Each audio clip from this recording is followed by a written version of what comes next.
시청자 여러분 안녕하십니까? 출발 성공 투자 박민영입니다.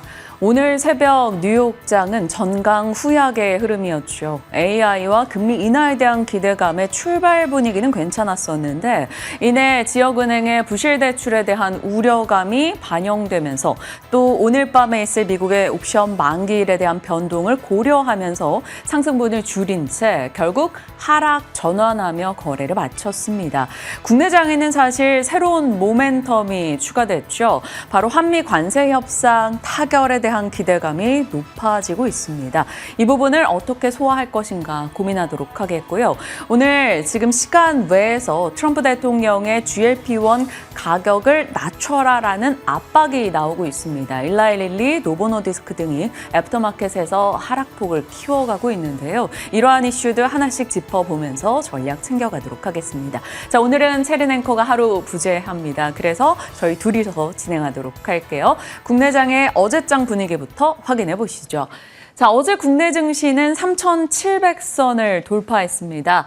전차의 질주 속에 코스피가 2.5% 또 추가 상승을 기록해냈네요. 놀랍습니다. 다만 특정 대형 종목군이나 특정 업종으로 쏠리고 있다 보니까 하락 종목의 개수는 여전히 더 많은 나날이 이어지고 있습니다. 자, 코스닥은 어제 상승하긴 했습니다만 0.08%로 겨우 상승에 걸쳤다 정도로 볼 수 있겠습니다. 그도 그럴 것이 2차 전지 쪽에 강세 흐름이 있었는데 그 외에 로봇이나 바이오나 엔터 등에서는 하락의 흐름이 나오면서 2차 전지를 제외하고 보면 결국에는 하락이었다라고 볼 수 있겠습니다.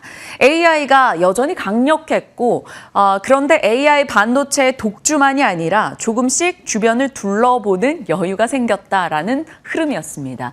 일단 어제 둘러보는 여유 속에서 일어난 곳이 바로 한미 관세 협상에 대한 기대감, 무역 협상이 잘 마무리될 것이다라는 기대감이 베센트 재무장관을 통해서 흘러나왔고요. 이것이 자동차나 2차 전지 진영을 일으켰습니다. 관세가 25%에서 15%로 조정될 경우 그동안 관세 압박에 그리고 협상 이후에도 다른 국가 대비 가격 경쟁력이 떨어지고 있는 것에 대한 우려, 그것이 실적에 반영될 것이다라는 여러 가지 악평 속에 떨어져 있던 자동차 종목군들 밸류 회복에 대한 기대감이 높아졌습니다. 만약에 관세가 낮아지게 된다면 밸류 회복이 되는 것에 집중하는 것도 있겠지만 이제 연말입니다. 주주 환원에 대한 관심도가 꽤 높아지는 시기이죠. 현대차그룹의 배당 안정성이나 주주 환원 혹은 자사주 매입 등의 추가 모멘텀 기대감이 나타나면서 어제 올라섰습니다. 어제였죠. 김태성 본부장님, 이정호 팀장님 자동차 쪽 지금 들어가도 무방하다라는 얘기를 하고 가셨는데 자동차 쪽에 좋은 시세 어떻게 바라볼지 오늘도 전략 추가적으로 챙겨보겠습니다. 자, 그리고 2차 전지 쪽이요. 전기차 판매량이 좋아지고 있다는 것과 그 가운데서도 유독 좋은 ESS 모멘텀 그리고 관세 협상이 잘 마무리된다면 전기차에 대한 이야기도 판매 증가로 연결될 수 있다는 것이 2차 전지 진영도 같이 일으켰습니다. 모처럼이었죠. 소외되었던 이들의 강세 흐름, 그 중심에는 ESS가 있었습니다. 잠시 후에 살펴보겠고요. 그 밖에는 증권주, 주주 환원 정책이 나올 것이라는 기대감과 더 센 부동산 규제로 인해서 증시로 자금 이동이 있을 것이다라는 모멘텀이 추가로 작용하면서 증권주들의 강세가 연일 이어졌고요. 그리고 AI였습니다. 베센트 재무장관, AI 산업의 버블이 아니다, 초기 단계다라고 추가적인 코멘트를 냈고요. 4대 그룹 총수 트럼프와 회동에 대한 기대감이 높아졌죠. 어제 전달드렸던 내용입니다. 손정희 소프트뱅크 회장의 초청으로 미국으로 가면서 그 안에서 어떤 얘기가 있을 것인가, 스타게이트 구체적인 협력안에 대한 이야기도 나오지 않을까, 이런 얘기가 있었습니다. 그리고 UBS 측에서 10년에 한번 올까 말까한 슈퍼사이클이 바로 내년이다라는 얘기도 전달드렸었죠. 이러한 내용들에 삼성전자, ASML, 그리고 TSMC 등에서 앞으로의 호전망 혹은 호실적을 내놨죠. TSMC도 순이익이 39% YOY 기준 증가하면서 예상을 상회하는 실적을 내놨습니다. 이 덕분에 삼성전자, 하이닉스 등을 필두로 해서 반도체 진영이 일어섰고요. SK하이닉스 같은 경우는 경영권 리스크가 좀 줄어든 이슈도 있었죠. 재산 분할 판결 관련해 증권에서 파기환송 이슈가 있었습니다. 최태원 회장 관련한 리스크가 좀 줄었다라는 소식에 어제 하이닉스의 추가 상승 탄력 키워나갔고요. 7%의 급등. 사실 삼전, 하이닉스, 그밖에 자동차, 현대차, 기아의 강세만 보면 이미 지수 상승이 대략 예측이 됐던 어제였습니다. 어제의 흐름은 참 괜찮았던 하루였고요. 2차 전지에 대한 얘기 한 이틀 전에 말씀을 드렸던 것 중에 하나였습니다. 주도주의 수급이 약화될 경우 수급 이동의 후보가 될 수 있다라는 점. 주도주의 수급 약화라기보다는 지금은 AI도 굳건한데 2차 전지도 바라보네라는 분위기가 된 거고요. LG엔솔의 2분기 연속의 흑자 이슈, ESS의 꾸준한 성장과 포스코 퓨처엠의 음극재 수주를 이틀 전에 짚어봤었죠. 그런데 이때 장기 랠리 기대는 아직은 낮다. 보조금 만료가 된 상황에서 이것의 추가적인 파생 효과가 어떻게 나오는가를 좀 보고 시장은 판단하지 않을까 이런 얘기를 했던 바 있습니다. 그런데 하루 쉬고 바로 다음 날이었던 어제 다시금 상승 흐름을 나타내긴 했네요. AI가 2차 전지를 일으킬 것인가라는 기대감이 솔솔 생겨나고 있습니다. 일단 전체적으로 전기차 판매가 증가하고 있는데 이것은 사실 보조금 만료 이전의 움직임으로 볼 수도 있기 때문에 좀 더 추이를 지켜봐야 됩니다. 중국 배터리의 수출 통제에 따른 반사이익 기대감 나오고 있죠. 그리고 미국에서 ESS 업체들의 급등 속에 국내에서도 LG엔솔의 실적 힌트는 ESS였다라는 것을 확인할 수가 있었죠. ESS, 에너지 저장 장치입니다. 신재생 에너지는 바람이 불다 안 불다 하기 때문에 에너지 조달에 좀 불안정성이 있죠. 그래서 많이 에너지가 축적됐을 때 이것을 저장해 놨다가 필요할 때 쓰는 에너지 저장 시스템은 신재생 에너지를 비롯해서 전력망의 안정성의 키워드를 갖고 있습니다. 그래서 ESS 배터리 수요, 테슬라를 중심으로 해서 계속 늘어나는 것을 확인할 수 있고요. 테슬라, LG엔솔의 실적에서 우리는 늘 ESS의 키워드를 확인하곤 합니다. 자, ESS 배터리 수요가 늘어나게 된다면 결국에는 리튬 관련한 소재 사용도 증가하게 될 것이기 때문에 이것이 바로 2차 전지 종목군에게는 모멘텀이죠. 그런데 최근에는 AI로 인해서 전력 수급이 굉장히 많이 필요해지다 보니 ESS 수요가 늘어나고 있고 결국에는 AI가 2차 전지, ESS 소재단까지 관심을 두게 할 것이다. 이런 시각이 나오는 거죠. 어제 에코프로머티, BM, 에코프로의 강세가 도드라졌습니다. 이들 같은 경우는 2차 전지가 워낙 소외돼 있었던 섹터들이기 때문에 한번 이슈몰이 할 때는 굉장히 강하게 가주는 특성을 갖고 있죠. 포스코 퓨처엠, LG엔솔, LNF, 엔캠 등의 상승이 있었고요. ESS 소재로서 주목받고 있는 게 바로 LNF죠. 어제 거의 숏 스퀴즈 흐름이 나오면서 20% 가까운 폭등을 기록하기도 했습니다. 자, 시장에서는 어떤 의견들을 내고 있나 살펴봤는데요. KB에서는 한 2거래일 전에 나온 보고서입니다.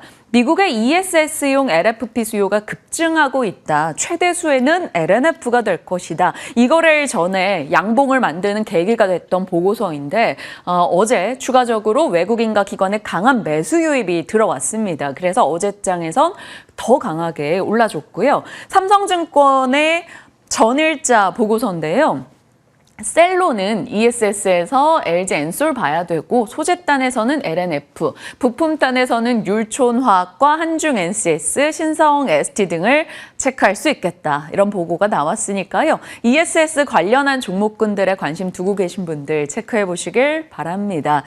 자, 언제나 부족함의 미덕. 부족한 쇼티지가 발생해서 주가가 올라가는 그 미덕을 보여주는 종목군들 자주 말씀을 드리고 있는데 9월 2일에 에너지 내러티브의 순환에 대해서 살폈던 바가 있습니다. 결국 AI를 가동하기 위해 일단 버블이든 뭐든 지금 당장은 전력이 필요하다라는 것이죠. 전력과 변압기, 가스터빈, 원자력, ESS 등이 필요하다라는 것이 계속 순환하고 있는 건데요. 사실 모든 에너지가 필요하다 해서 최근의 키워드는 빨리 지금 당장 공급할 수 있는 에너지에 조금은 더 집중하고 있는 듯합니다. 그런 맥락에서 가스터빈과 ESS가 최근에 주목받았던 거죠. 9월 2일에 AI향 온사이트 발전 수요가 늘어나고 있다. 그래서 가스터빈의 쇼티지 현상을 짚었던 바 있습니다.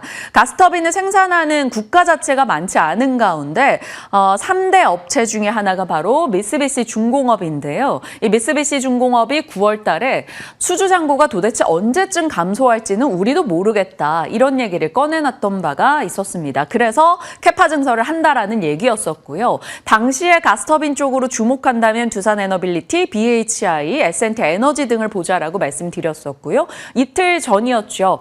신재생을 갖다 쓰기에는 이제 AI 센터를 돌리기엔 좀 불안정하고 SMR을 기대하지만 아직까지 상용화 이전이기 때문에 그 중간 단계에서 지금 당장 빠르게 공급받을 수 있는 복합 화력 발전에 대한 관심이 올라가고 있다. 1차적으로 가스터빈을 통해 돌리고 2차적으로 또 보일러를 통해서 스팀 터빈을 한다라는 점을 말씀드렸었는데요. 가스터빈 수요가 늘어나고 있다라는 것에서 두산에너빌리티의 수주 소식이 전달되면서 두산에너가 한 번 더 관심을 받는 계기가 되기도 했었습니다. 가스터빈과 함께 느는 게 바로 배열회수 보일러라서 BHI 그리고 S&T 에너지가 같이 꼽히고 있다라는 점이었고요. 시장은 이런 맥락에서 가스터빈을 주목하고 있죠.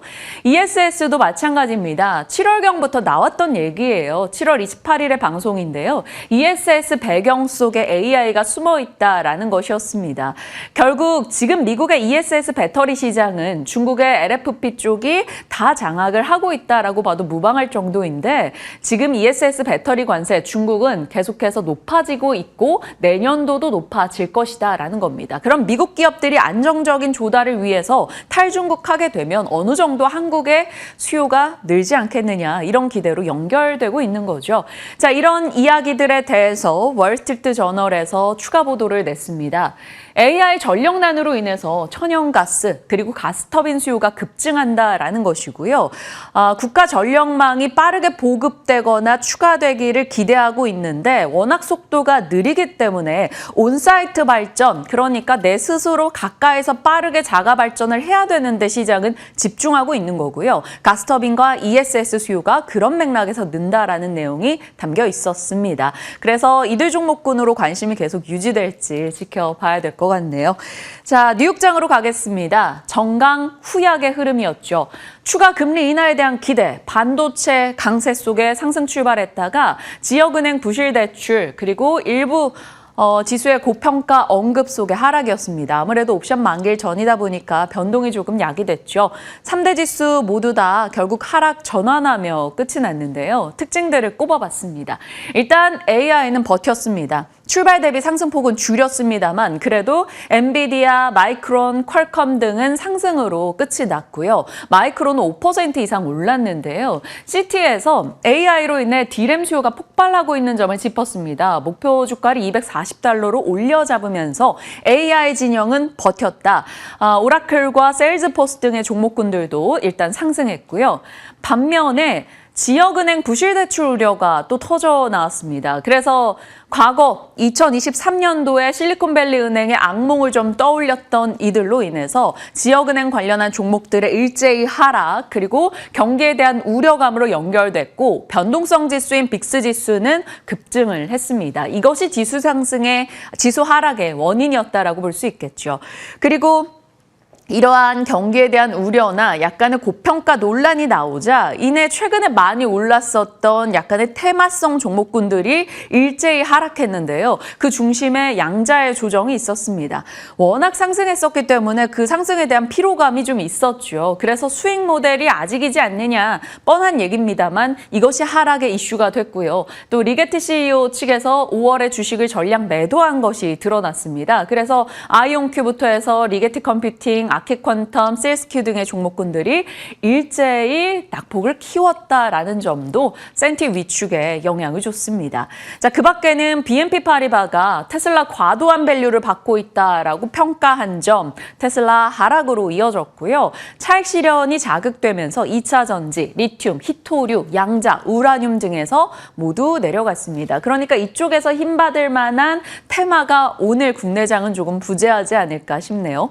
미국 내에서 계속 약간 기저에 깔려있는 악재는 바로 셧다운이죠. 어느덧 3주차입니다. 셧다운 이슈가 지속되다 보니까 경기에 대한 우려가 조금씩 고개를 들고 있고요. 이 불안감이 금 가격에 또 추가 상승을 나타내기도 했습니다.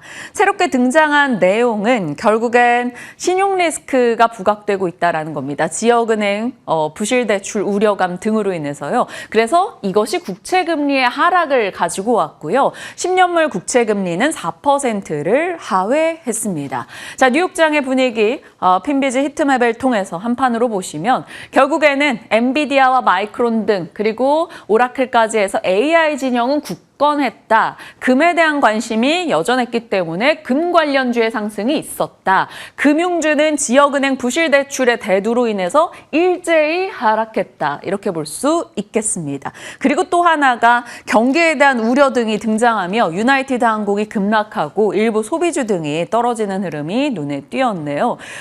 캐터필러와 디어 등의 건설 기계 쪽 종목들의 분위기가 나쁘지 않았다 정도도 확인해 주시면 될 것 같습니다. 자, 10년물 국채금리가 모처럼 4%를 하회했습니다. 물론 경기에 대한 우려 때문에 하회한 것은 좀 불편하긴 합니다만 그래도 바이오의 회복으로 반응할까 이런 기대감을 살짝 갖게 만들죠.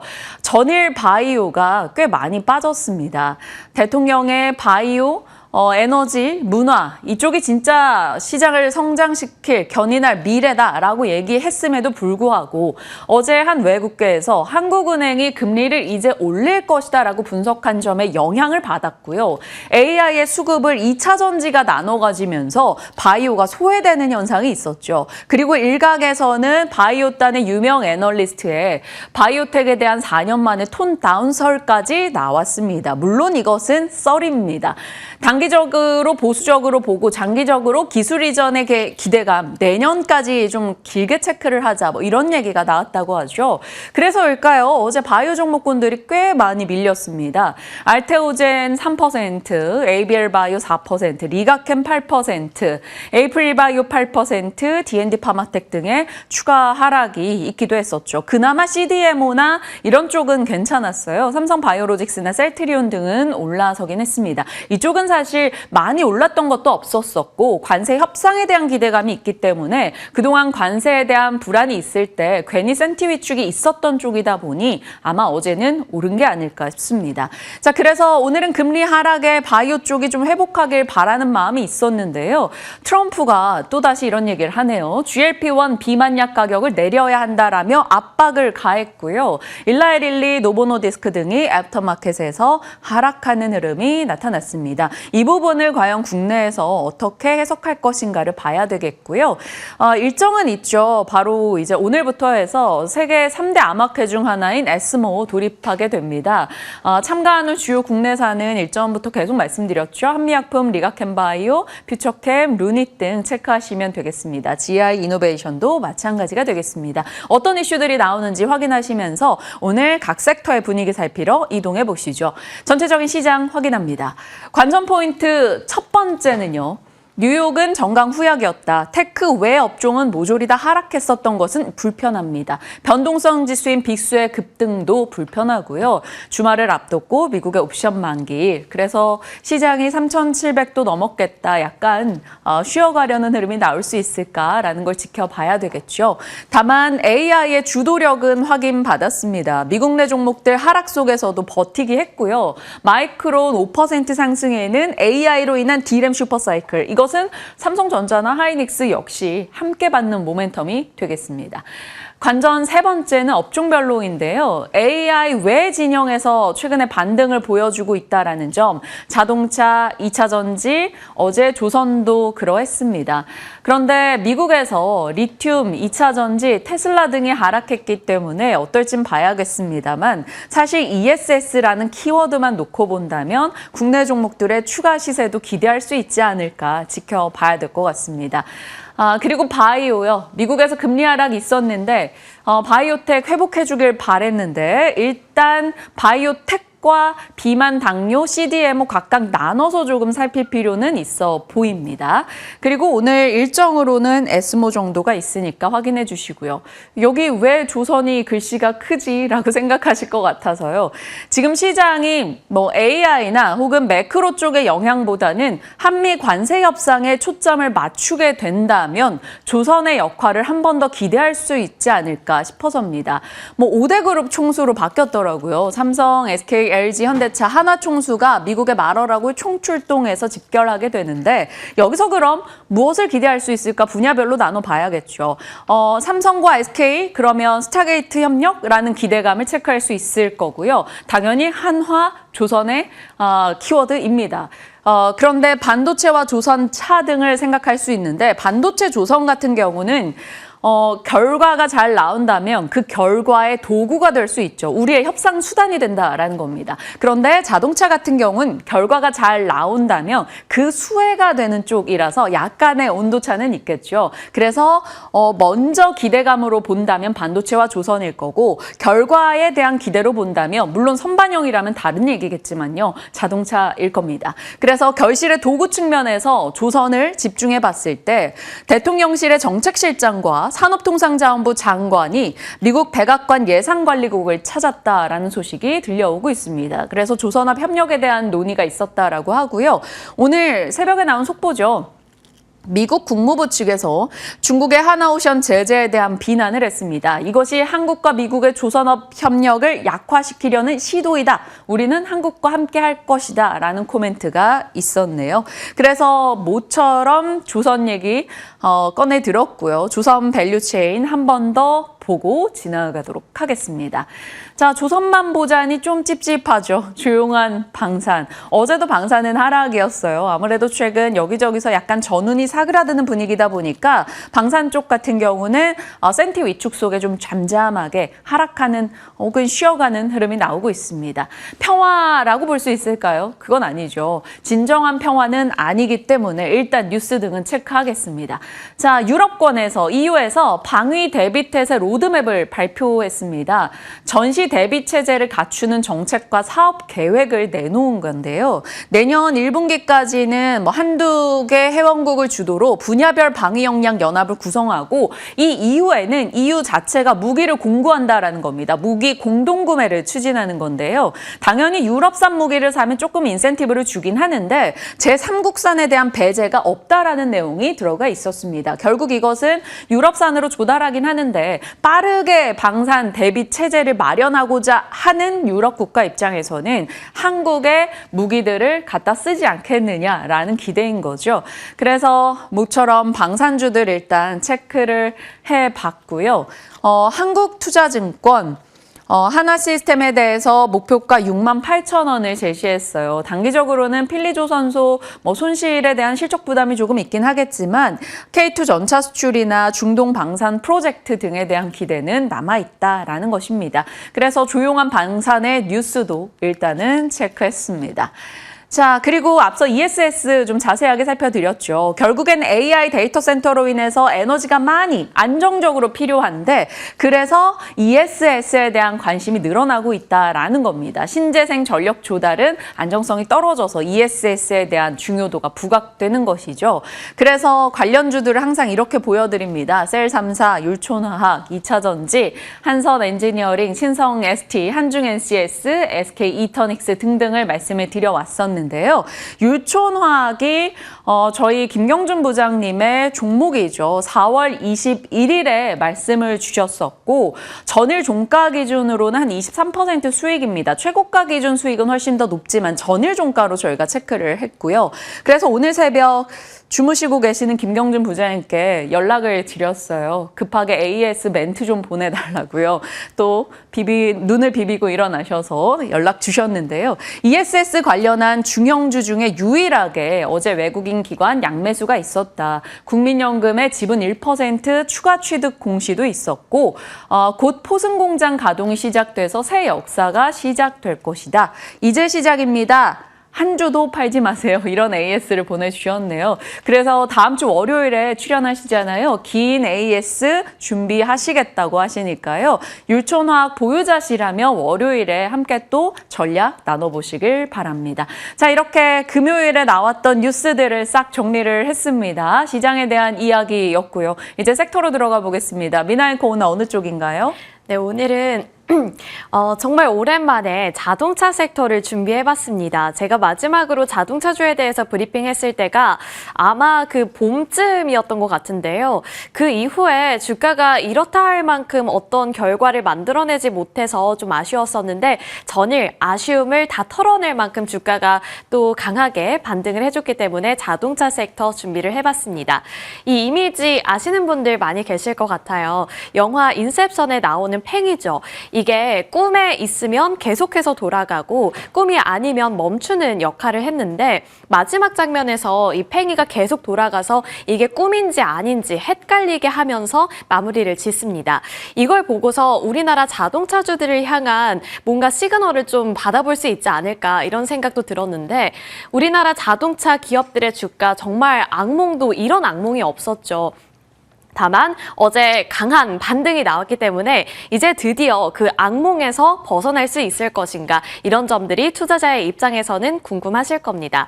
전일 시세를 좀 살펴볼까요? 현대차와 기아 대표적인 기업들의 주가가 큰 폭으로 상승했죠. 현대차는 8%대, 기아는 7%대 이렇게 시가총액이 무거운 종목들이 가볍게 상승했다는 것은 그냥 단발적인 상승으로 치부해버리기에는 아쉬울 정도의 상승력이었습니다.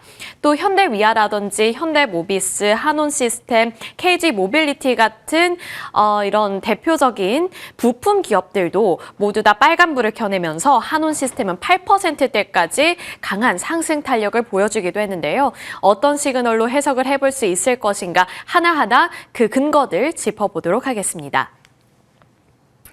넘어가서 이번에 수급을 좀 살펴보도록 하겠습니다. 전일 코스피 시장에서 외국인 투자자들이 가장 많이 매수했던 5가지 종목들을 나열해 본 건데요.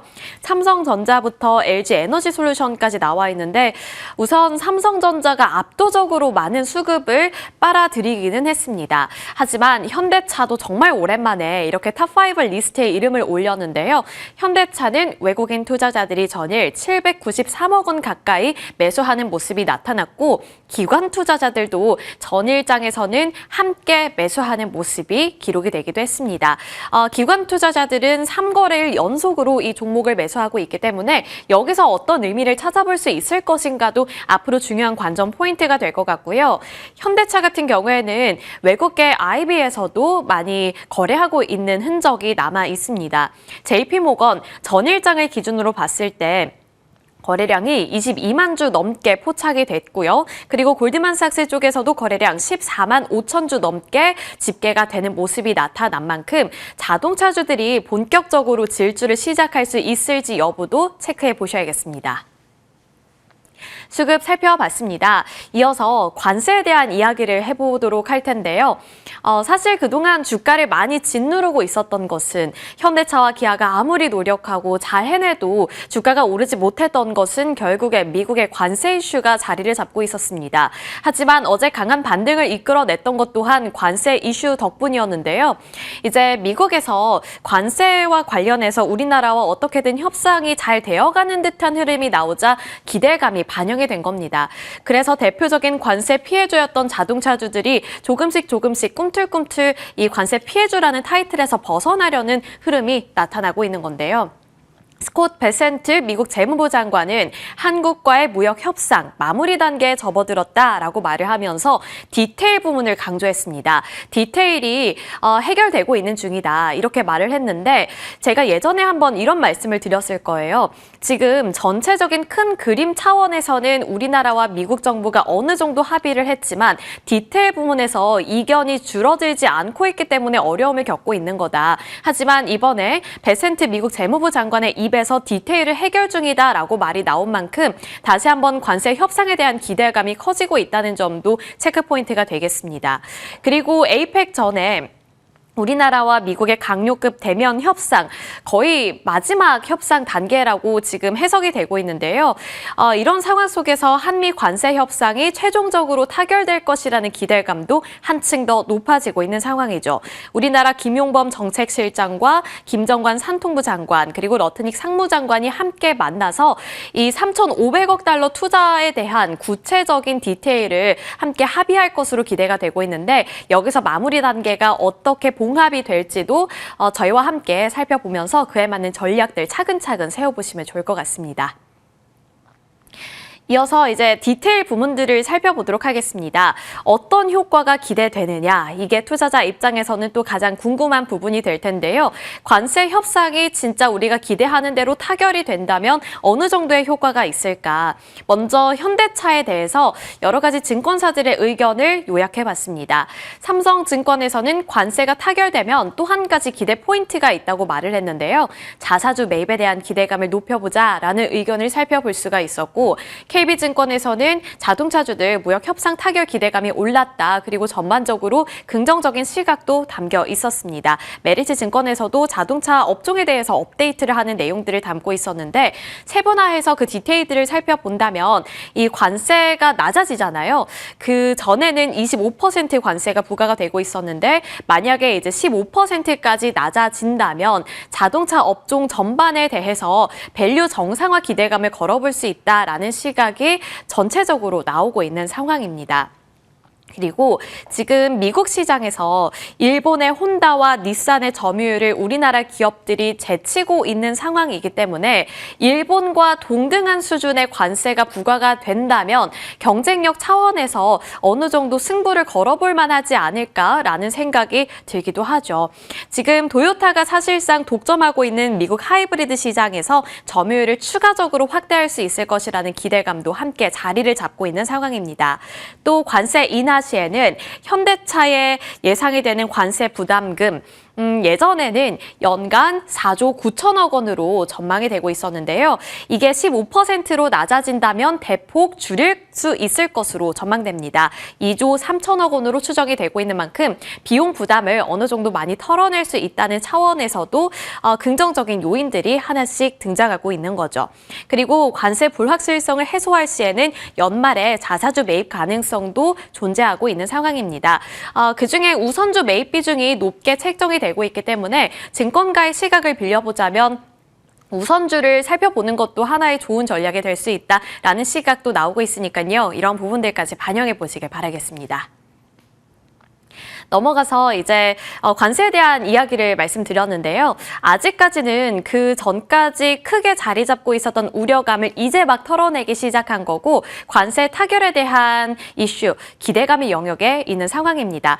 그래서 멀리서 보면 아직 큰 그림이 명확해지지는 않았는데요. 다만 이렇게 흐릿하고 희미한 그림은 가까이 가서 바라본다면 조금 더 명확한 부분들, 디테일들이 명확하게 보이기 시작하죠. 그래서 그 안에 있는 디테일들과 종목별로 세세하게 그리고 조금 더 정확하게 짚어보도록 하겠습니다. 먼저 실적에는 어느 정도의 영향이 있을 것인가, 관세 협상이 타결이 된다면 앞서서 비용 부담 많이 털어낼 수 있을 것이라고 말을 했는데 그러면 실적에도 많이 반영이 될까? 좋은 영향이 많이 있을까? 이러한 부분들이 궁금하실 텐데요. 우선 결론부터 말씀을 드려보자면 그렇게 큰 긍정적인 효과는 실적 차원에서 본다면 크게는 없을 것으로 보입니다. KB증권의 말을 빌려보자면 협상 타결이 투자 심리 개선에는 정말 큰 도움을 줄 수 있다. 이 부분은 인정한다. 하지만 이익 전망치 조정 요인으로서는 크지 않을 것이다 라고 말을 하고 있습니다. 여기서 잘 해석을 해야 되는 게요. 관세 협상 타결 좋은 거 맞고요. 그리고 이익과 관련해서 긍정적인 영향이 있을 것도 맞는데 우리가 기대하는 만큼 그렇게 크지는 않을 수도 있다라는 시각을 제시하고 있었던 만큼 실적에 대해서는 조금 더 지켜보는 스탠스가 필요해 보입니다.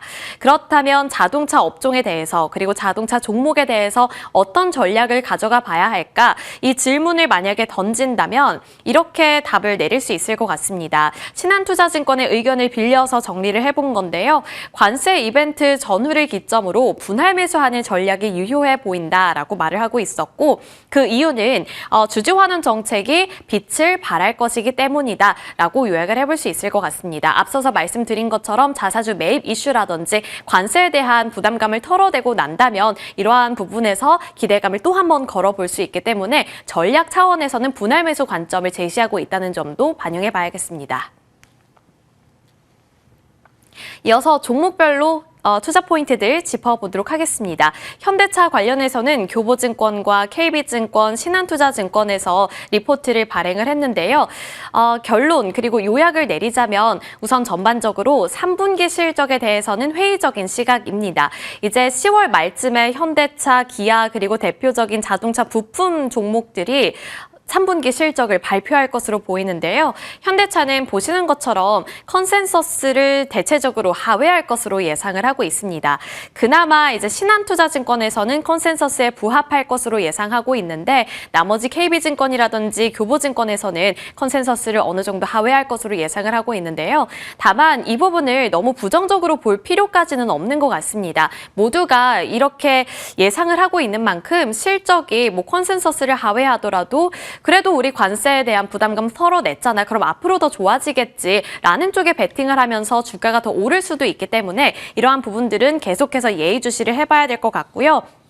다만 리스크 차원에서 한 가지를 짚어본다면 유럽과 인도에서 경쟁이 심화되고 있고 어쨌든 중국 기업들도 거기서 활약을 하고 있기 때문에 경쟁 심화 속에서 앞으로 전략을 어떻게 세우는지에 따라서 결과가 달라질 수 있다는 점 꼭 기억해 보시길 바라겠습니다. 그리고 경쟁 심화 속에서 한 가지 오아시스처럼 좋은 전략이 될 수 있는 부분 그리고 투자자의 입장에서 지켜봐야 하는 부분으로는 신차 모델 출시에 대한 기대감이었고요. 지금 현대차 는 인도 생산 거점을 확보하려고 시도를 하고 있기 때문에 그에 대한 기대감도 걸어볼 수 있겠습니다. 그리고 연말 배당에 대한 기대감도 있기 때문에요. 이러한 기대감과 리스크 사이에서 주가가 어느 쪽에 반응을 할지 기대감 영역에 더 크게 반응을 할 것인가 이러한 부분들이 굉장히 중요한 포인트가 될 것으로 보입니다.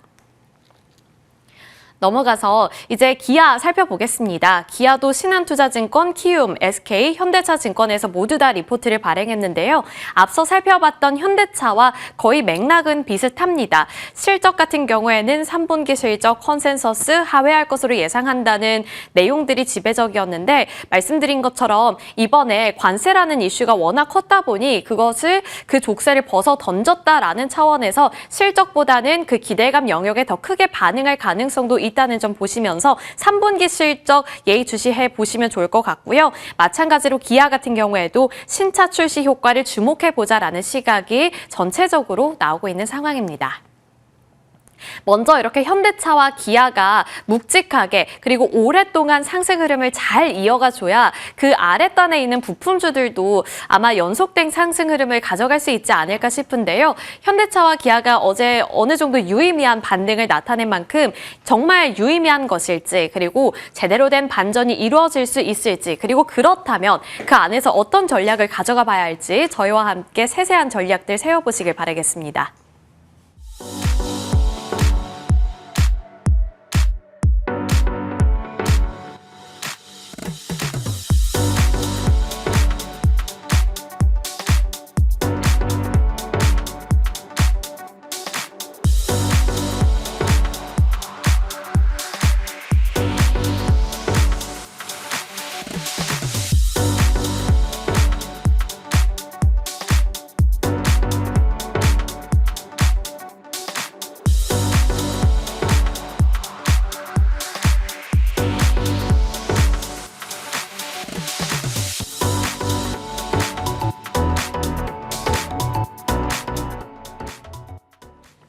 네.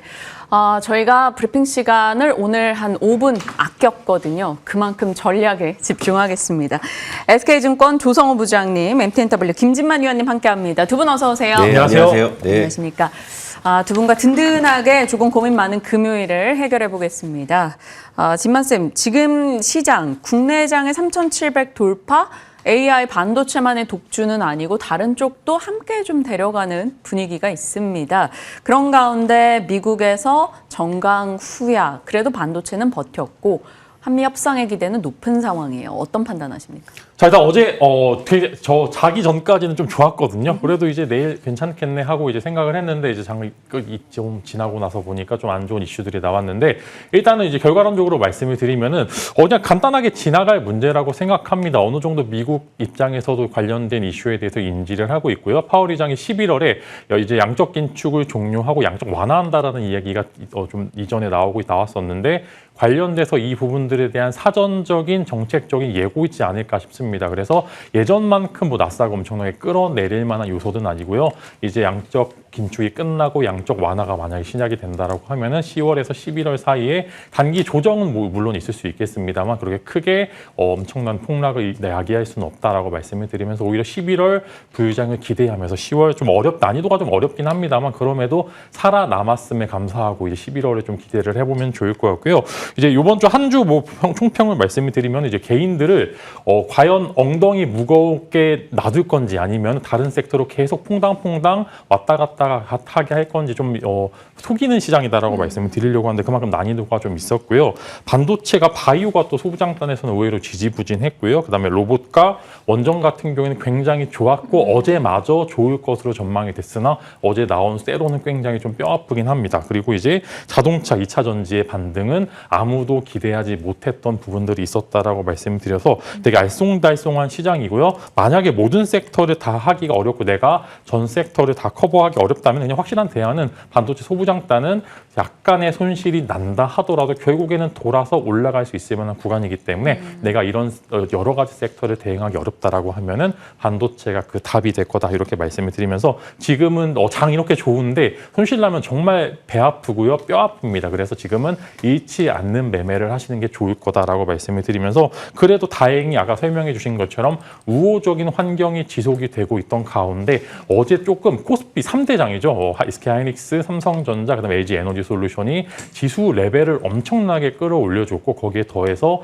현대차까지 올라주니까 코스피의 순수한 독주가 이어졌는데 소부장인 혹은 이제 중소형 스몰캡들이 아예 못 쫓아가는 모습들을 보여줬는데 오늘 이제 마이크론만 올라가는 시장이었기 때문에 반도체 소부장 쪽 한번 관심 계속적으로 가져보시면 좋을 것 같고요. 이제 우리는 시장의 호재성 이슈에 대해서 한번 찾아볼 필요가 있습니다. 그래서 남은 호재를 제가 한번 정리를 해봤는데 29일 날 발표될 SK하이닉스의 실적 발표 이미 삼성전자에서 엄청난 호실적을 발표를 했기 때문에 그 당일날 실적 발표 이후에 세로는 어느 정도 우리가 감안을 해야 되는 부분들이 있는데 그 이전까지 기대감을 가지고서 레거시 반도체에 대한 상승을 기대해 볼 수 있다 이렇게 말씀을 드리겠고요. 10월 말에 이제 에이펙 정상회담이 있는데 여기서 북미 협상 그 다음에 한국과 미국의 협상까지 같이 이루어지게 되면 우리가 볼만한 섹터는 이제 뭐 대북주라든지 아니면 아까 설명해 주신 것처럼 조선 쪽도 여전히 굉장히 뷰가 넓게 볼 수 있기 때문에 적절한 가격 조정이 끝난 구간에서 조선과 그 다음에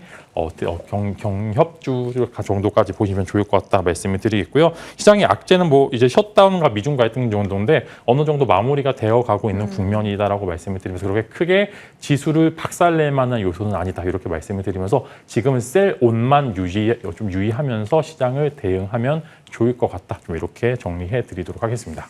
인상 깊은 멘트가 이 시장이 이렇게 좋은데 나만 잃으면 너무 속상하다라는 얘기를 해주셨는데 그래서 지키는 전략으로 이것저것 다 하기 어렵다면 결국에는 반도체로 지키는 전략에 집중해보자라는 얘기 한 번 더 강조해 주셨고 눈여겨볼 일정들 뭐 에이펙 혹은 SK하이닉스의 실적 시기 저희 같이 고민해 나가겠습니다. 자, 조성호 부장님 그동안 명절 이후에 시장 한번 다시 판단해보자 이런 얘기를 계속해서 해주셨는데 명절 지나가고 저희가 뵙네요. 네. 명절 지나고 한층 더 수려해지셨습니다. 수려한 건 아니고 잠을 많이 잔 거죠. 뭔가 되게 윤기 나는 피부로 오늘 오셨는데 네. 그러면 시장에 대한 전략도 저희 한번 기대해 볼게요. 어떤 전략을 짜고 계시는지 궁금해요. 일단 우리 시청자 여러분들께 제가 먼저 드리고 싶은 말씀은 요즘에 느끼는 투심이 좀 격앙돼 있다는 느낌. 뭔가 그 가쁜 숨을 몰아쉬면서 막 그렇게 좀 이제 흥분된 상태에서 좀 시장 참여자들의 매매가 이루어지지 않느냐. 그러다 보니까 이제 좀 종목별로 변동폭도 좀 크게 나오는 좀 요런 좀 이 현상들이 좀 보이는 것 같아요. 그러니까 여러분들도 이런 게 있습니다. 지수가 올라가고 한때는 또 반도체가 너무 올라가니까 반도체 포모. 그러다 보니까 2차 전지에 좀 수급 들어간다고 하니까 그쪽으로 좀 우르르 몰려가고 또 이러다 보니까 이제 체감 지수 좀 떨어지고. 그러니까 장 끝나고 보니까 지수는 점프해가지고 뭐 3,700 돌파했다고 했는데 왜 나는 먹은 게 없나? 이러다 보면 아무래도 이제 시장의 어떤 참여자들의 심리가 격앙되고 흥분될 수 있거든요. 네. 여러분 요거는 좀 여러분들께서 릴렉스를 좀 하셨으면 좋겠어요. 제가 지금 보는 시장은요. 뭐 물론 이제 그날의 어떤 스타 섹터나 스타 종목은 분명히 나오고 또 이제 그런 어떤 이슈들이 또 헤드라인을 지배하고 있습니다만 충분히 여러분들께서 흥분만 조금 가라앉히신다면은 기회를 여전히 많이 주고 있다라는 거. 그런 부분들을 좀 말씀을 드리고 싶고요. 이번 달은 이제 긴 추석 연휴가 있었기 때문에 사실 거래일 자체가 많지는 않아요. 그런데 시장을 보게 되면 외국인이 굉장히 강하게 사주고 있죠. 이번 달 외국인이 코스피를 어제 종가 기준으로 5조 5천억을 순매수해줬죠. 근데 이번 달 지금 거래일이 한 5일, 6일 정도밖에 안 되는 거죠. 그러니까 외국인이 하루에 지금 거의 1조씩을 사주는 시장이에요. 물론 이제 그 5조 원 순매수 가운데 거의 대부분이 반도체에 집중이 된 것은 맞고 그러다 보니까 삼성전자 하이닉스가 연일 지금 뭐 사상 최고가 행진을 기록하고 있습니다만 이 반도체를 떼어놓고 보니까 어제 2차 전지가 일제히 군집성을 가지고 약진하는 모습 보였어요. 그리고 현대차 그룹주가 부진을 털고 또 일어나는 모습을 보였죠. 그리고 조금 더 넓게 보게 되면은 그동안 정말로 못난이 섹터로 우리가 알았던 철강, 화학, 정유 같은 네. 이런 대표적인 경기 민감 섹터도 바닥권에서 지금 꿈틀거리고 있다라는 거죠. 조금만 흥분을 가라앉히시고 넓게 본다면 여전히 우리는 좋은 가격에 살 수 있는 섹터와 종목들 여전히 많이 있다라는 거죠. 그러니까 지금 뭐 삼성전자가 10만 전자를 가네마네하는 그런 프레임에 여러분들께서 몰입하시거나 갇힐 필요 전혀 없다. 시장은 여전히 많은 어떤 기회를 주고 있다. 이렇게 좀 말씀드리고 싶네요. 네. 그렇지만 반도체에 대한 따로 코멘트가 듣고 싶기는 해요. 왜냐하면 반도체 얘기 워낙 빨리 해주셨었으니까. 오늘 IBK 투자증권 보고서에서 이런 한 줄이 있더라고요. 지금 D램 등의 업황을 보고 있으면 이게 맞나 싶을 정도로 좋다. 그러나 조금 리스크가 보이지는 않는다라고 이렇게 조심스럽지만 좋은데 어떻게 약간 이런 분위기거든요. 그래서 매매 차원에서 조 부장님의 시각은요? 매매 차원에서의 반도체는 여전히 지금 시장이 주도주죠. 근데 지금 이제 반도체가 보여주는 특징이 뭐냐면 요즘 시장 여러분 보셔서 아시겠지만 지수는 급등하지만 반도체 2차 전지가 동반 급등하는 거 잘 나오지 않아요. 물론 어제는 뭐 삼성전자 하이닉스가 올랐기 때문에 하지만 소부장단 다 부진했거든요. 근데 그 소부장단에 부진한 것이 어제 예를 들면 2차 전지의 소재, 장비 이쪽으로 이제 쏠린단 말이죠. 네. 그러니까 기본적으로 지금 반도체와 2차 전지는 어쨌건 반도체는 주도주의 어떤 위치를 굳건히 하기 위한 수성, 2차 전지는 이제 새로운 주도주로 등극하기 위한 어떤 도전. 사실 이런 어떤 수급의 시속 게임이 펼쳐지고 있어요. 그러니까 반도체 같은 경우에는 눌림목이 있을 때 트레이딩으로 접근하시는 건 좋겠지만 이 시점에서 저는 반도체에 대한 어떤 추세적인 중장기적인 보유 포지션에 대한 말씀을 드리기가 이제 조심스러워진 거죠. 왜냐하면 많이 올랐거든요. 삼성전자 사상 최고가 그리고 SK하이닉스도 지금 뭐 사상 최고가 행진을 계속 기록하고 있는 상황이죠. 자, 올해 봄에 제가 삼성전자 6만 원 아래에서는 적극적으로 매수 의견. 이거는 그냥 뭐 물려도 쫄려도 뭐 닥치고 뭐 이런 얘기 드렸지만 지금은 이제 반도체 같은 경우에는 아시다시피 어떤 이제 뭐 관세라든지 이런 어떤 우려가 있을 때 급조정을 받는 모습들도 봤다라는 거죠. 그러니까 그만큼 변동성이 확대돼 있는 것이고 그 배경에는 아까 말씀드린 서두에 말씀드린 지금 투자자들의 심리가 많이 격앙돼 있고 흥분돼 있다라는 거죠. 그러니까 그런 변동성은 주의하실 필요가 있는 구간. 하지만 이제 추가적인 부분, 뭐 D램 업황이 좋아도 이렇게 좋을 수 있을 것인가?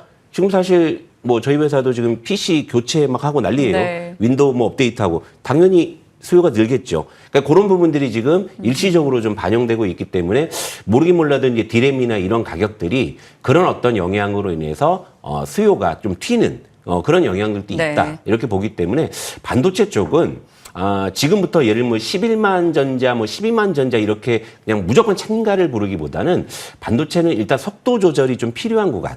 여기서는 좀 속도 조절을 하지 않으면 오히려 반도체는 더 큰 변동성을 야기할 수 있는 이런 구간 정도로 생각을 하고 있습니다. 네, 속도 조절 이후 또 추가적인 힘받는 흐름을 기대해 보겠습니다.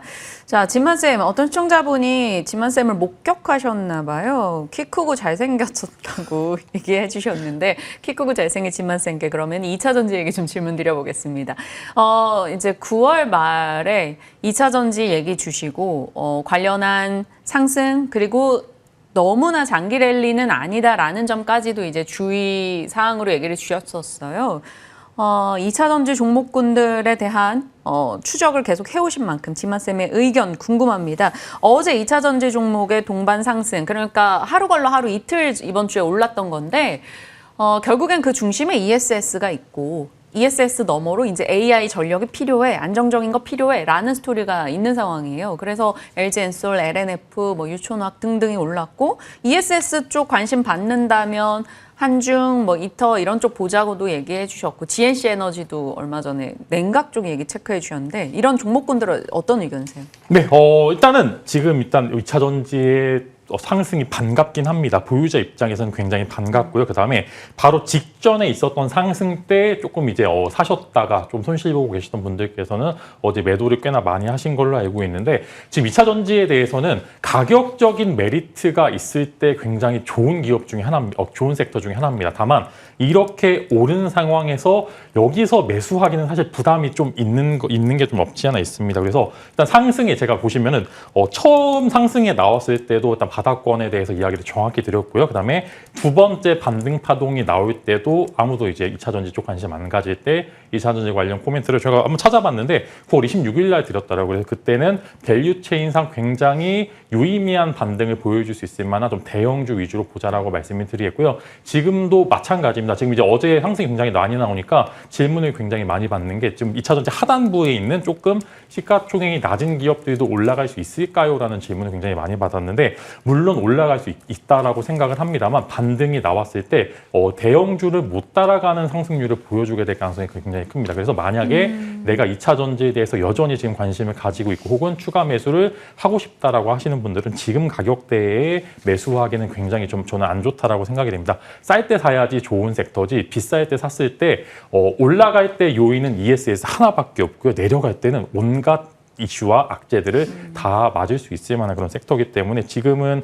저는 매수하기는 부담스럽다라고 생각이 되나 물론 여기서 한 5에서 10% 정도 추가적인 상승이 나올 거다라고 전망이 되고 있습니다만 그럼에도 불구하고 저는 지금은 2차 전지에 대해서 매수 버튼을 누르지 않는 게 맞다라고 좀 단연코 말씀을 드리겠고요. 다만 여전히 그 안에서 세부 섹터에 대해서는 관심을 가질 필요가 있습니다. 나트륨 이온 배터리라든지 전고체 배터리에 대한 시장에 대한 니즈와 그 다음에 앞으로의 발전 방향성은 굉장히 크다라고 생각이 되고 있고요. 만약에 나트륨 배터리 보고 계신 분들께서는 애경 케미칼을 저는 이제 관심 종목으로 한번 말씀을 드리겠고요.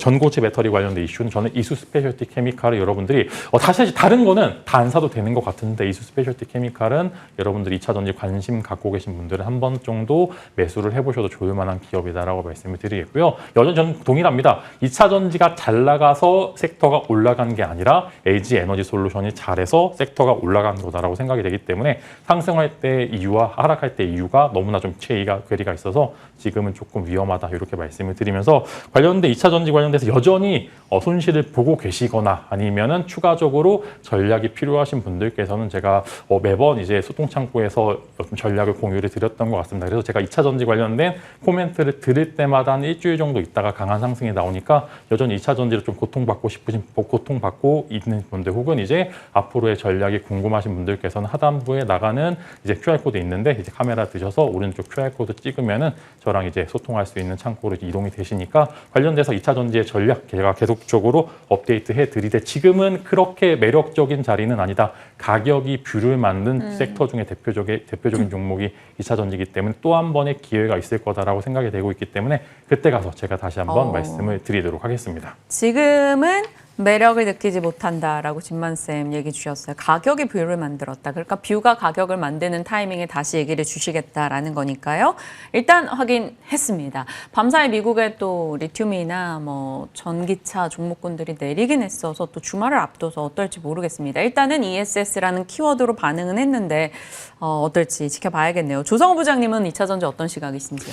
제가 솔직히 이제 반도체는 좀 이제 제 관심에서 이제 서서히 예전만큼 제가 뜨겁진 않아요. 그러니까 이제 그 다음이 뭐냐. 제가 그런 게 관심이 많거든요. 그러니까 저는 항상 시장에서 바닥에 있는 녀석들에 늘 관심이 많습니다. 그래서 제가 아까 서두에도 이제 뭐 못난이 뭐 철강화학 뭐 이런 정유도 말씀을 드린 게 이제 제가 조금 뭐 이렇게 요즘 관심 있게 보고 있는 것이고 2차 전지도 뭐 최근에 조금 뭐 기세 등등 했습니다만 장기적으로 본다면 여전히 좀 바닥권에 있는 그런 섹터이기 때문에 반도체가 쉬면 이제 그 다음이 무엇일까 이제 이런 거에 대한 어떤 고민을 많이 하는데 일단 현재까지 어떤 기세를 보게 되면 2차 전지가 좀 유력해 보이긴 하죠. 그 이유는 뭐냐면, 일단 뭐 반도체, 물론 반도체 시가총액 비중이 원체 크기 때문에 뭐 비할 바는 아닙니다만 그래도 우리 시장에서 이제 반도체 비빌 만한 시가총액을 갖고 있는 섹터가 어디냐고 했을 땐 역시 이제 2차 전지가 이제 대표적이거든요. 그리고 앞으로 뭐 금리 인하나 어떤 시장의 어떤 투자 심리 또 이제 증시 뭐 주변 자금이 조금 더 이제 늘어난다. 그리고 그 배경에는 또 다시 이제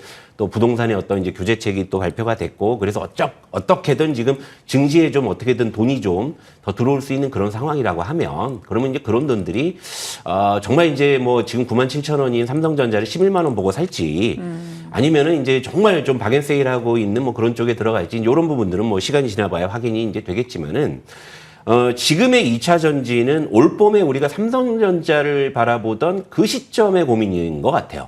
그러니까 이제 삼성전자는 올 봄만 하더라도 뭐 이제 하이닉스의 뭐 시가총액 뭐 추월 당하네, 뭐 얘 H뱀 안 되면은 얘 끝났네, 뭐 이제 사실 이런 어떤 의구심이 가득한 시절의 그런 이제 모습이었는데 지금은 삼성전자는 우리 시장에서 이제 안 사면 바보가 되는 종목이 돼버렸잖아요. 2차 전지도 지금 이제 그런 어떤 테스트 구간에 있다고 봅니다. 그리고 이제 대장주라고 할 수 있는 LG 에너지 솔루션이 어쨌건 뭐 이제 2분기 연속으로 이제 흑자를 달성하고 있는 거고, 물론 이제 그런 배경에는 뭐 또 ESS의 기대감을 또 반영하고 있는 것들이 있지만, 사실 이제 2차 전지 쪽이 확실하게 좀 물꼬를 틀려면은 결국 이제 전기차 쪽이거든요. 왜냐면 ESS는 아시다시피 이제 LFP 기반이기 때문에 그렇게 단가가 좋지는 않아요. 그러니까 이런 이제 목마른 구간에서 좀 갈증을 해소하는 정도 수준의 그런 모멘텀은 기대해 볼 수가 있겠지만, 결국 이제 2차 전지가 다시금 이제 과거에 좀 영화를 되찾으려면 뭐 자율주행이 뭐 상용화 된다든지 하는 어떤 이제 그 수요단에서의 확실한 어떤 좀 트리거가 발생을 해야 되는 그런 거죠. 하지만 이제 2차 전지는 지금 선순환의 고리에서 첫 번째 단계에 진입을 했다라고 볼 수는 있습니다. 첫 번째, 가격. 가격이 좋으니까 수급이 들어와요. 수급이 들어오면서 내러티브가 생기죠. 내러티브가 생기면서 일단 업황이 돌아서는 거예요. 지금 반도체가 그런 모습을 보여주고 있잖아요. 그러니까 지금 2차 전지는 여러모로 봤을 때 반도체 다음을 이을 차기 주도주의 1순위로서 저는 일단 놓고 보기 시작을 했다. 그래서 저는 지금 물론 뭐 이제 닭바 뭐 물바 그러니까 뭐 닥쳐도 배터리 뭐 물려도 배터리 이런 말씀을 드릴 수 있을지는 아직은 조심스럽지만 현재로서는 지금 현재 시장에서도 반도체와 2차 전지가 지금 수급 쟁탈전을 벌이고 있는 모습도 분명히 보이기 때문에 오히려 반도체가 오르면 2차 전지가 좀 눌릴 수 있고요. 그럴 때 좀 2차 전지를 매수한다든지 하는 그런 전략은 지금은 좀 유효하다 이렇게 생각을 해요. 네. 좋습니다. 2차 전지에 일부 기대 요소들이 등장했고 첫 그 출발은 가격 메리트가 있다라는 것이어서 조정 시 매수의 영역 정도는 될 것 같다. 이 정도 톤으로 정리할까요? 예, 그렇습니다. 일단은 기본적으로는 뭐 앞으로 따져봐야 될 건 진짜 많아요. 숙제가 많아요. 그러니까 근데 가격적으로나 수급적으로는 지금은 무언가 바닥권을 강하게 살출하는 시그널이 보이거든요. 네. 그렇기 때문에 저는 2차 전지는 일단 지금 현재 시점에서는 반도체 2차 전지 이 두 섹터는 지금 일단 지수를 추종하기 위해서라도 일단 포트에 들어있어야 된다. 단계 급등한 걸 좀 부담스러워할 필요는 굳이 없어 보인다. 이렇게 좀 말씀드리고 싶습니다. 알겠습니다. 두 분의 시각차가 약간의 있다라는 것도 저희에게는 또 재미난 관전 포인트가 되겠습니다. 자, 반도체 수급을 사실은 시청자분들은 바이오, 투자자분들은 바이오가 나눠 가질 거라고 좀 더 생각을 했는데 2차 전지 쪽이 그제 이제 또 반응을 보인 건데 바이오는 어떻게 할까요? 어제 좀 많이 흔들렸어요. 근데 오늘 아침에 또 신한에서 엄민용 애널리스트는 비중 확대 의견을 다시금 냈습니다. 그러니까 그동안 기다렸던 애로가 좀 지연되고 있다라는 점과 뭐 다른 섹터로의 수급 이동 등의 영향이 좀 있었는데 바이오 갖고 계신 분들 많단 말이죠. 진만쌤 어떤 시각이세요? 어제는 되게 오랜만에 이제 삼성바이오로직스 한 이틀 정도 이제 셀트리온도 그래도 굉장히 좀 상승을 하면서 그래도 찍히는 기업들에 대해서 수급이 살짝 이동하는 모습들을 보여주고요. 그다음 반대로 신약 수출 기업들에 대해서는 시장에 좀 난이도가 있는 이제 매매 트레이딩이 이어졌는데 보시게 되면 이제 어제도 밤새 또 노보노디스크도 하락을 했으니까 또 비만약 쪽은 또 꽤나 오늘 수급이 빠져나갈 것으로 전망이 되고 있고 전체적으로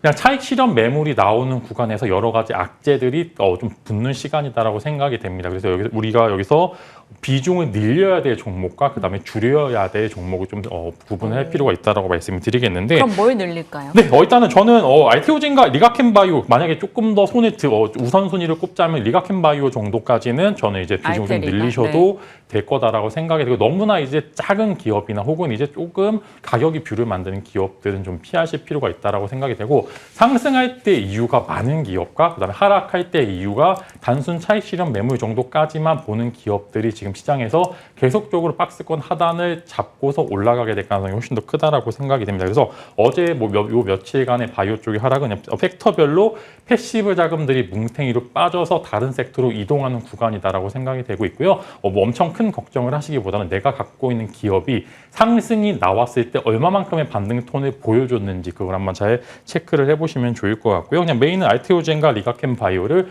얼마나 싸게 많이 주워 담느냐가 저는 이제 키포인트다라고 생각이 됩니다. 그래서 어제 삼성바이오로직스랑 셀트리온 저는 이제 삼성바이오로직스는 100만 원 이하에서 담고 100만 원에서 110만 원 올라가게 되면은 파세요 이 전략인데 마찬가지로 추가적인 시세를 기대하기보다는 적정 구간에서의 차익 실현과 그다음에 저점에서 매수를 반복하시는 전략이 필요하고요. 지금 그냥 이제 신약 기업, 코스닥 기업 정도로 바이오 쪽은 싸게 잘 매수하시면 좋을 기회가 있을 거다라고 생각이 되고 요즘 바이오 쪽에서 하단을 계속 이탈하는 종목들이 나오고 있는데 그러면은 아마 이제 패시브 자금들 이탈이 연속으로 되고 그다음에 자금들이 계속 유출하는 경우가 있으니까 너무나 작은 기업들을 너무나 이제 좀 맹신하시기보다는 큰 기업과 어느 정도 증권사의 커버가 있는 기업들 위주로 좀 하시는 게 좋을 것 같다. 좀 이렇게 말씀드리도록 하겠습니다. 네.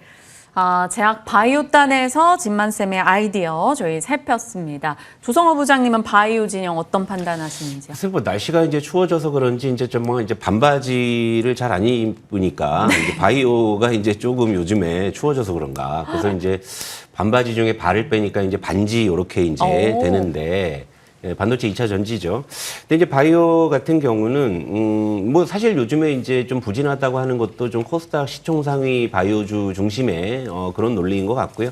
뭐 아시다시피 이번 주에는 또 삼성바이오로직스가 또 급등하기도 했었고, 코스피 바이오 쪽은 뭐 생각보다 그렇게 부진하다는 느낌은 아니에요. 하지만 이제 쌈바를 제외하면 또 시장을 또 따라간다 이렇게 말씀드리기도 쉽지는 않은데, 일단 그 배경은 역시 이제 수급인 것 같아요. 이번 달에 외국인이 이제 코스피로 5조 5천억을 샀는데 거의 4조 6천억을 반도체를 샀고, 그리고 한 6천억 정도가 2차 전지에 들어간 걸로 보이고, 이제 바이오 쪽도 샀습니다. 한 2천억 정도.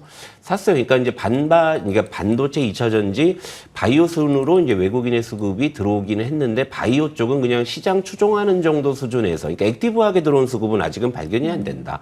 그렇다면 이제 외국인이나 시장 참여자들은 아직 바이오 쪽에서 이제 강한 모멘텀을 못 보고 있다라는 것이고요. 그리고 간밤에 이제 트럼프가 또 미국 쪽에서 또 약가이나 또 이런 얘기를 했기 때문에 그런 노이즈까지 곁들여진다고 하면 이제 바이오 같은 경우에는 단기적으로 봤을 때는 시장 스윙률을 좀 쉽게 따라갈 수 있는 흐름은 나오기가 쉽지 않아 보이긴 해요. 수급적으로 봤을 때. 다만 일단 지금 쌈바가 이제 최근에 좀 급등을 했다라는 것이 이제 결국에 이제 코스피 바이오 쪽에는 뭔가 좀 이제 수급적으로 뭔가 키 맞추기의 작용을 야기할 수 있는 그런 가능성이 있다 봅니다. 그런 측면에서 본다고 하면 뭐 한미약품은 제가 이제 누누이 뭐 좀 좋은 쪽으로 많이 말씀을 드렸지만 9월 달에 이제 한번 좀 단기 급등이 나왔던 좀 그런 변동성이 있어가지고 최근에 좀 그런 어떤 매물 소화를 하는 과정인 것 같은데 이를테면 이제 셀트리온이나 뭐 녹십자 같은 이런 종목들은 좀 얌전한 구간에서 좀 가격 좋게 있고 이제 있는 상황이거든요.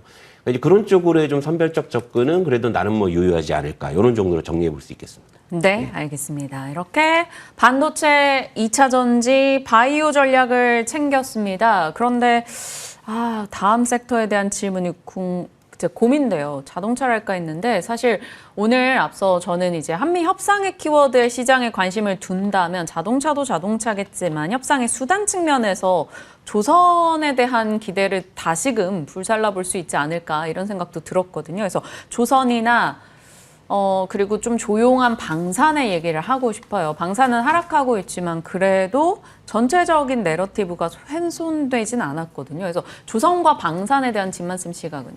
조선은 잘 찝어주신 것 같습니다. 만약에 이제 한미 협상이 잘 되면은 한국이 줄 수 있는 카드 중에 가장 미국이 원하고 그다음 한국이 저렴하게 줄 수 있는 카드가 전 조선이다라고 여전히 생각하고 있고요. 마찬가지로 이제 원래 이제 오늘 전략을 조선 쪽을 가져오려고 했습니다. 원래 이제 시장 전략에 대한 그런 부분들이 아니라 이제 종목과 섹터 전략을 조선 쪽을 가져오려 하다가 조금 이제 어차피 한번 다루실 것 같아서 제가 이제 먼저 예측을 하고 다른 섹터로 가져와 봤는데 조선에 대해서는 여러 가지 밸류 값이 좀 더 값이 높아지는 구간에 있을 거다라고 생각이 돼요. 물론 가격적으로 예전에 엄청난 고점을 돌파하던 모습을 보여주진 못했습니다만 그럼에도 이제 상단에 있는 종목들이 여러 노이즈가 나옴에도 하단을 이탈하고 있지 않는다는 점. 그다음에 중국에 비해서 지금 미국의 군함 건조라든지 혹은 이제 잠수함 건조 능력치가 현저하게 부족하기 때문에 지금 이제 캐나다 잠수함 그다음에 미국 쪽에서도 잠수함 건조 라인에 대해서 굉장히 니즈가 많은 상황이기 때문에 저는 이제 조선 쪽은 지금은 매수해도 되는 구간이고 만약에 좀 지켜보시면은 이제 군함 쪽으로 지켜보시는 게 좋을 것 같다 이렇게 말씀을 드리면서 그 안에는 이제 잠수함 쪽에 대해서 한번 밸류 값을 높여지는 시기가 있고요. 관련주로는 이제 범한 퓨얼셀이 있는데 관련돼서 이제 잠수함 라인 한번 밸류 체인 잘 지켜보시면 좋을 것 같고 조선은 지금은 사도 되는 구간이다라 말씀드리겠고 다만 이제 살짝 느리긴 합니다만 방향은 위로 가게 될 가능성이 훨씬 더 크다. 좀 이렇게 정리를 하면서 조선 갖고 계신 분들 너무 걱정 마시고요. 잔파동이 있었습니다만 결국에 밀리지 않고 여전히 재료가 있다라고 가정을 하게 되면 저는 충분히 현재 구간에서 올라오기 좋은 시간이다. 이렇게 말씀을 드리도록 하겠습니다. 네, 조선 쪽도 긍정의 의견을 살펴주셨습니다.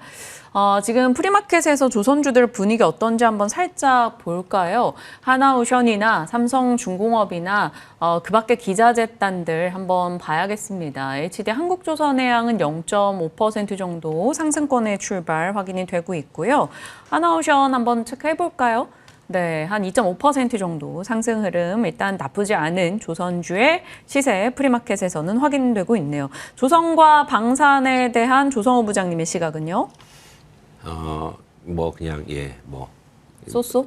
요즘에 이제 사실 조선 방산 원전은 좀 다른 흐름이긴 한데 이제 조선 방산은 아무래도 요즘에 이제 반도체가 워낙에 좀 기세등등하고 또 이제 2차 전지도 최근에 약진하는 흐름이기 때문에 지금은 이제 좀 이전에 비해서 확실히 좀 뭔가 속도나 좀 탄력이 조금 떨어지고 있다라는 부분들은 있으니까 물론 그렇다고 이제 빠진다 이런 소리는 아닌데 기대 수익 측면에서는 이제 그렇게 제가 후하게 그렇게 보고 있지는 않아서 그냥 솔직히 이거 들고 계신 분께는 좀 죄송한 말씀이겠지만 이제 강 건너 불구경을 하고 있는 상황입니다. 네. 두 분의 투자 성향을 고려하셔서 여러분이 더 공감되는 쪽에 대응을 해보시면 될 것 같고 각 섹터에 대한 솔직한 두 분의 의견들을 받아가고 있습니다. 자, 좀 여유롭게 주요 섹터들을 들여다봤는데 자동차 혹시 의견 있으신 분 계실까요? 네, 제가 그럼 하겠습니다. 네, 자동차 말씀드리면은 이제 저평가에 대한 부분들은 이제 시장에서 인지를 하고 있어야 됩니다. 잘하고 있는 거 맞습니다. 현대차 현재 주가 너무나 저평가돼 있고 기아도 여전히 저평가돼 있고 자동차 밸류 체인 너무나 저평가되어 있는 건 맞는데 이게 저평가라는 이야기가 2년, 3년, 4년이 나오게 되면은 그냥 지금 가치가 적정한 평가다라고 생각이 되고요. 올라갈 때 이제 이슈가 이제 있었는데 이슈가 이제 관세 협상의 수혜를 받았다라는 이제 한 가지 이슈 때문에 올라갔다라고 가정을 하게 되면은 현대차는 이제 좀 매도하시는 전략을 써보시면 좋을 것 같고 여전히 저는 현대차와 기아에 대해서는 가격적으로 삼성바이오로직스랑 좀 비슷한 것 같습니다. 20만 원 전후에서 매수하면 되고 22만 원이 넘는 순간 매도하는 전략 여전히 저평가가 2년, 3년이 이어지게 된다라고 하면은 지금 구간이 적정평가고 여기서 더 올라가게 되려면 정말로 압도적인 실적을 보여주곤 있습니다. 그것을 조금 더 뛰어넘는 실적을 보여주거나 외국인이 멀티플을 줄 만한 요소 오히려 이제 만약에 이제 현대차가 이 로봇에 대해서 정말로 이제 전 세계적으로 진두지휘적인 더 보유 포지션이 갖게 된다라고 하면 가격적인 뷰를 바꾸겠습니다만 아직은 상장이라든지 여러 가지 좀 액션들이 안 나오고 있기 때문에 가격적으로 하단에 위치가 되어 있을 때 매력적인 섹터가 자동차지 지금 현재는 워낙 급등했던 부분들이기 때문에 좀 부담 가는 부분들이 있다. 그다음에 상법 개정의 수혜까지만 지켜보시면 좋을 것 같아서 가격적인 메리트가 있을 때 자동차는 다만 이제 멀티플을 주면서 전고점을 돌파할 만한 요소들은 포착이 되고 있지 않다. 좀 이렇게 말씀을 드리도록 하겠습니다. 네, 참고하겠습니다. 자동차에 대한 얘기 해주셨고요. 일단 프리마켓에서 자동차 일부는 뭐 부품단에서 조금 올라가는데 그 외에 이제 대형 종목군들 같은 경우는 전일장 같은 분위기는 아니다. 이 정도 보겠습니다. 오늘 그럼 토픽 내용으로 갈게요. 조성호 부장님, 오늘은 토픽 뭐 업종일까요, 시장일까요, 종목일까요? 일단 뭐 이제 업종 위주로 좀 정리는 해왔는데요. 네. 일단은 이제 뭐 이번 코너에서 말씀드렸지만 이제 시장을 추종하기 위해서는 이제 지수가 오르든 내리든 이제 반도체 2차 전지 중심으로 시장 추종을 좀 하셨으면 좋겠고요. 그리고 이제 순환매 길목 관점에서, 그러니까 이제 가격 메리트가 있는 쪽에서 이제 다음에 이제 좀 바닥권에서 올라올 수 있는 녀석들이 이제 무엇이냐라고 봤을 때는 역시 이제 전통적인 경기 민감주, 철강, 정유, 화학 쪽 이쪽도 이제 가격 메리트 차원에서는 순환매가 일어나지 않을까 이렇게 보고 있고, 그리고 이제 개별 모멘텀, 그러니까 시장과 상관없이 이제 개별 모멘텀으로 한번 좀 접근해 보겠다 한다면 음식료 쪽은 뭐 최근에 좀 관심을 좀 가져볼 필요가 있을 것 같아요. 뭐 대표적으로 좀 뭐 바나나 우유 뭐 잘 팔린다는 이야기도 있고, 그죠? 네. 뭐 이제 이런 관련한 종목들이 있을 거고요. 그리고 지금 사실 뭐 AI다 뭐다 해서 이제 확대 재생산되면서 여러 섹터를 건드리고 있는데 정작 아직은 좀 잠잠한 쪽이 네이버를 중심으로 AI 소프트웨어 쪽, 이쪽이 이제 가격 메리트가 상당히 있거든요. 이런 쪽도 이제 좀 개별 모멘텀으로 좀 접근해 볼 수 있겠고, 그리고 에이펙이 다가왔기 때문에 우리 뭐 이제 진만 쌤께서도 말씀하셨지만 경협 쪽은 분명히 좀 단기적으로 모멘텀 플레이가 가능하지 않나, 이렇게 좀 정리를 해왔습니다. 네.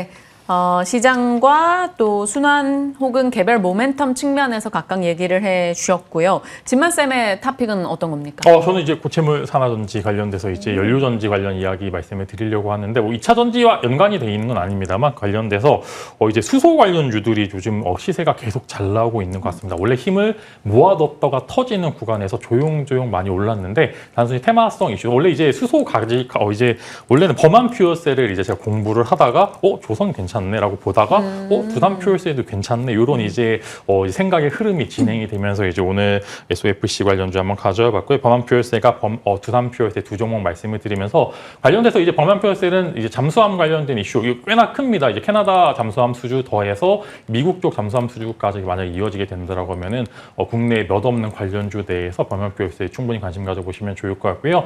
이제 두산 퓨얼셀은 이제 시장의 탑 트레이더로서의 계속적으로 외국인들과 기관 매수세가 계속적으로 붙는 있는 구간들이 있기 때문에 네. 돌파 충분히 관심 가져보시면 좋을 것 같아서 이제 넓게 보면 수소, 좁게 보면 SOFC 관련주를 한번 지켜보시면 좋을 것 같고, 저는 너무나 작은 종목보다는 지금 우리가 아는 종목들, 그다음 더해서 기관과 외국인들이 어느 정도 수급이 붙을 수 있는 종목 위주로 보시면 좋을 것 같다 말씀을 드리면서, 여전히 저의 시장에 대한 전략, 그다음에 2차 전지에 대한 전략, 그다음에 반도체에 대한 전략 계속적으로 업데이트 해드리고 있습니다. 하단부에 있는 QR코드 아직 입장 안 하신 분들께서는 카메라 들고 찍고 오시게 되면 제가 오늘의 전략, 그다음에 반도체 2차 전지에 대한 전략 추가적으로 공유 드리도록 하겠습니다. 네, 두 분과 함께 시장에 대한 얘기 나눠봤습니다. 지금 저희 얘기하고 있는 사이에 마이코프로가 6%로 치고 나오는 프리마켓 시세 등을 보여주고 있는데, 참 오늘 어지럽게 종목들의 방향이 빠르게 바뀌어 나가고 있다는 점 프리마켓 시세 잠시 후에 보여드리겠고요. 진만쌤과 조성호 부장과 전략 챙겼습니다. 고맙습니다.